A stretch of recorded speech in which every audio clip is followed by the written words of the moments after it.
और फिर आगे हम लोग देखेंगे तो यहाँ पे हम लोग का ये वाला जो आप लोग को दिख रहा है टेबल, ये वाला भी हम लोग का पूछा जा सकता है कि कौन कौन सा एसिड किस में पाया जाता है। जैसे कि विनेगर में जो सा ये वाला फेमस है विनेगर, जिसमें एसिटिक एसिड पाया जाता है। या फिर आप लोग का लेमन एक फेमस है, लेमन में क्या होता है सिट्रिक एसिड होता है। और एक एंट एसिड हो गया जिसे हम लोग मिथेनोइक एसिड कहते हैं, COOH। या फिर इसको हम लोग फॉर्मिक एसिड भी कहते हैं जो कि इसका कॉमन नेम है। तो फॉर्मिक एसिड हम लोग भी याद रख सकते हैं, इसका कॉमन नेम पूछा जा सकता है। और फिर जब हम लोग इसमें आगे बढ़ेंगे तो यहाँ पे साल्ट वाला देख लीजिए, साल्ट वाला है ये हम लोग का इम्पोर्टेंट है। इससे क्वेश्चन बनने की संभावना बहुत ही ज़्यादा रहती है। आप लोग को ऐसे करके पूछा जा सकता है कि आप लोग का साल्ट कैसे बना है।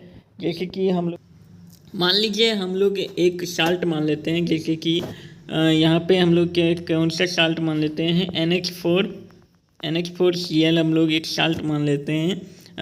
जो हम लोग क्या करेंगे इसके पीछे में अगर हम लोग NH4OH लगा देंगे तो ये हो जाएगा एक बेस हो जाएगा। और ये Cl जो है इसके सामने में हम लोग अगर हम लोग H लगा देंगे तो HCl हो जाएगा, जो कि हम लोग का क्या हो गया एक स्ट्रॉन्ग बेस है, हम लोग का एक स्ट्रॉन्ग बेस है HCl।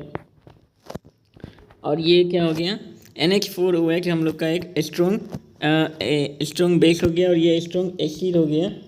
तो ये हम लोग को याद रखना है कि ऐसे करके हम लोग इसको बना सकते हैं। और यहाँ पे हम लोग का एक इम्पोर्टेंट ये वाला टॉपिक हो गया कि NaCl और H2O को जब हम लोग मिलाएंगे तो NaOH बनता है और साथ में Cl2 रिलीज होता है और H2 रिलीज होता है।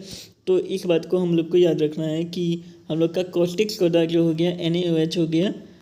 तो ये हम लोग को कैसे बनता है तो ये भी पूछा जा सकता है, ये एक इम्पोर्टेंट टॉपिक है।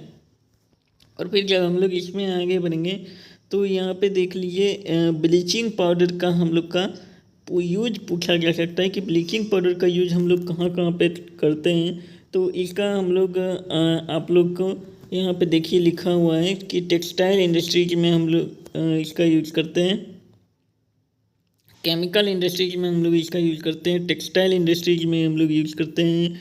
और हम लोग पेपर फैक्ट्री में और वुड पल्प बनाने के लिए पेपर फैक्ट्री में यूज करते हैं। उसके बाद बेकिंग सोडा का हम लोग का यूज कहाँ कहाँ होता है ये हम लोग को भी पूछा जा सकता है।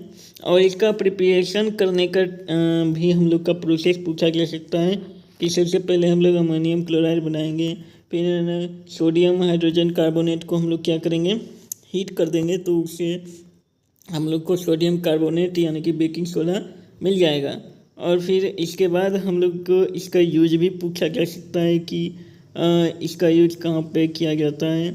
तो इसका यूज कहाँ पे किया जाता है तो यहाँ पे देखिए जब वाटर के साथ रिएक्ट करके हम लोग को CO2 H2 और क्या बना के देता है साल्ट ऑफ एसिड बना कर देता है।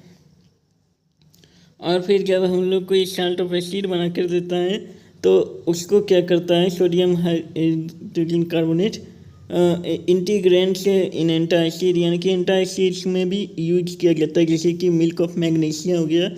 और ये अल्कनाइन होता है तो एक्सेस एसिड जो स्टमक में प्रोड्यूस हो जाता है उसको न्यूट्रलाइज कर देता है। यानी कि ये मान लीजिए ये एक बेस है और ये एक एसिड है हम लोग के H2SO4, तो इसको क्या कर देता है न्यूट्रलाइज कर देता है। तो फिर इसके बाद ये हम लोग को फायर एक्सटिंग्विशर में भी यूज होता है। और यहाँ पे हम लोग का वॉशिंग सोडा Na2CO3.10H2O का भी हम लोग का यूज बहुत ही ज़्यादा इम्पोर्टेंट है। ये हम लोग का पूछा जा सकता है जैसे कि ग्लास स्लॉप में यूज किया जाता है। और ये कि मैन्युफैक्चरिंग सोडियम कंपाउंड से बोरेक्स का यूज बोरेक्स को बनाने में यूज किया जाता है। और इसका जो परमानेंट हार्डनेस ऑफ वाटर है जो वो उसको भी ये मदद करता है हम लोग को हटाने के लिए। और फिर जब हम लोग इसमें आगे बढ़ेंगे तो यहाँ पे देखिए एक कॉपर सल्फेट क्रिस्टल्स वाला जो है CuSO4.5H2O, ये हम लोग का कौन सा तो ब्लू कलर का बनाता है, ये हम लोग को याद रखना है। CuSO4 प्लस H2O को जब हम लोग रिएक्ट कराते हैं तो इसमें 5H2O का रिलीज होता है। वैसे ही Na2CO3.10H2O जो बनता है ये भी हम लोग को पूछा जा सकता है और इसका जो हम लोग का कॉमन नेमिंग भी पूछा जा सकता है।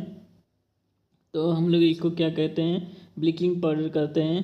तो इस बात को हम लोग को याद करना है। और प्लास्टर ऑफ पेरिस में भी हम लोग को पूछा जा सकता है। यहाँ पे ये देखिए कैल्शियम सल्फेट हेमीहाइड्रेट, इसका कॉमन नेम भी पूछा जा सकता है हम लोग का। और फिर जब हम लोग इसमें आगे बढ़ेंगे तो ये यहाँ पे देख लीजिए, ये जो आप लोग को दिख रहा है, ये वाला जो आप लोग को रिएक्शन दिख रहा है, ये भी हम लोग को पूछा जा सकता है।